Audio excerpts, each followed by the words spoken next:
আজিকালি পঢ়া শুনাৰ সমান্তৰাল আছে এইসমূহ যিসমূহ আমাৰ যিটো কওঁ যে আমি এক্সট্ৰা কাৰিকুলাৰ এক্টিভিটিছ বাটো আমি অভিৰুচি কৰিব পাৰোঁ, কাৰোবাৰ গান গোৱা হবি হ'ব পাৰে, কাৰোবাৰ ছবি অঁকা হ'ব পাৰে।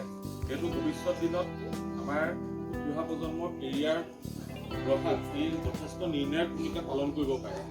আজিৰ তাৰিখত এজন ভাল চিত্ৰকৰ যিটো সন্মান বা এজন ভাল গান গোৱা শিল্পী বা অভিনয় কৰা শিল্পীৰ যিটো সন্মান আমি সকলোৱে দেখিছোঁ, সেইকাৰণে অনাগত দিনত এইসমূহ কলাই যাতে উঠি অহা প্ৰজন্মক আৰু আগলৈ লৈ যাব পাৰে তাৰ প্ৰতি ভৱিষ্যত দিনতো দিশে এনেধৰণৰ কৰ্মশালাসমূহ অনুষ্ঠিত কৰিব বুলি আমি আশাবাদী।